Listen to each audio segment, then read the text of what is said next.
London के बाद Dubai Pakistani सियासत का महवर बन गया है। मियां नवाज शरीफ और आसिफ अली जरदारी की वन ऑन वन मुलाकात, पार्टी वफूद, गैर मुल्की सरबराहान मुमलिकत और गैर मुल्की सरमायाकारों से मुलाकातों के बाद आज मुस्लिम लीग नून के कायदीन के इजलास में अहम तरीन पेशरफ सामने आ रही है।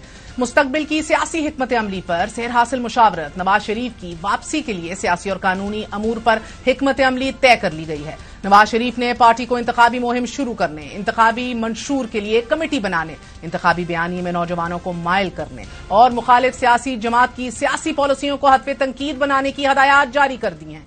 मियां नवाज शरीफ और आसिफ अली जरदारी की मुलाकात में असेंबलियों की तहलील, अबूरी सेटअप और पंजाब में सीट एडजस्टमेंट पर मुशावरत हुई और अभी दोनों रहनुमाओं की एक और मुलाकात के इम्कानात भी जाहिर किए जा रहे हैं। मियां नवाज शरीफ सियासी तौर पर बाकायदा मुतहर्रिक हो चुके हैं। दुबई में इस्तेकाम पाकिस्तान पार्टी के वफूद से भी मुलाकात की और अब सऊदी अरब में अहम मुलाकातें भी मुतवक्के हैं। वहां एक हफ्ता कयाम किया जाएगा और सऊदी अरब में भी अहम शख्सियात से मुलाकातें शेड्यूल्ड हैं और इस कयाम के दौरान नवाज शरीफ की वापसी की तारीख का ऐलान भी मुतवक्के है।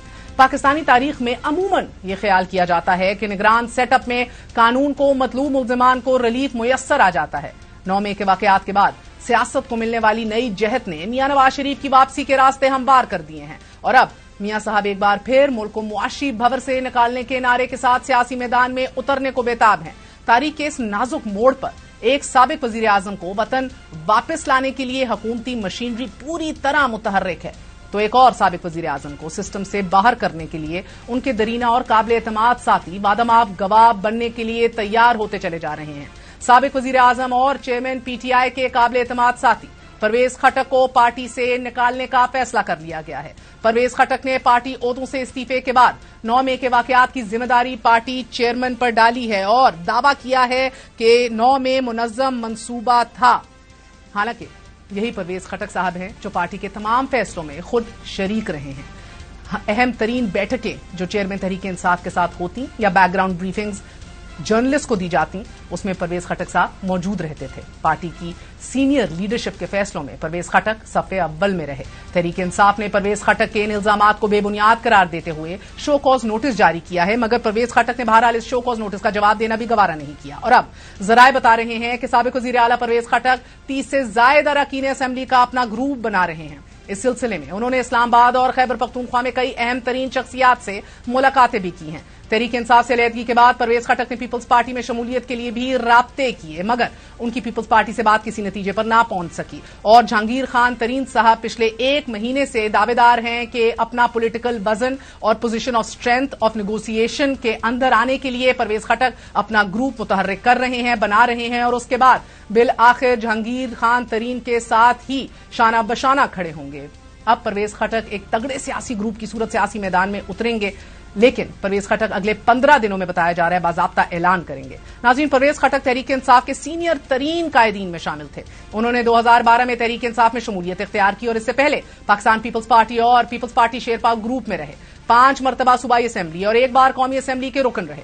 5 साल खैबर पख्तूनख्वा के वजीर आला और फिर वजीर दिफा भी रहे। परवेज खटक का शुमार चेयरमैन तहरीक इंसाफ के दरीना और करीब तरीन साथियों में रहा। तहरीक इंसाफ के साथ 11 साल इस सियासी सफर में परवेज खटक वाहिद शख्सियत थी कि जो चेयरमैन तहरीक इंसाफ के सामने हर बार डंके की चोट पर कहते थे। सियासी मुशावरत में परवेज खटक की राय पार्टी में मुकद्दम समझी जाती थी। परवेज खटक को एस्टैब्लिशमेंट के करीब समझा जाता था। एस्टैब्लिशमेंट के साथ राब्ते हों या वोट ऑफ नो कॉन्फिडेंस के बाद कमेटी बनाई जाए कि एस्टैब्लिशमेंट से राब्ता किया जाए, ऑपोजिशन के साथ मुज़ाकराती बैठकें हों या फिर इत्तेहादियों को मनाने का किरदार हो, परवेज खटक पार्टी के लिए पेश रहे।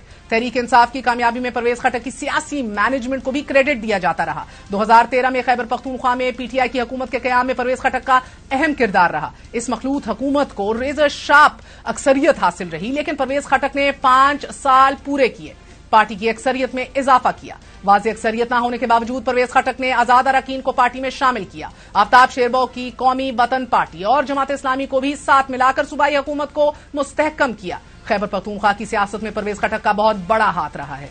महमूद खान को वजीर आला बनाने में भी परवेज खटक का किरदार रहा है और आतिफ खान, शहराम तरक्की और शकील अहमद को वजारतों से फारिग करने के पीछे भी परवेज खटक का ही हाथ था।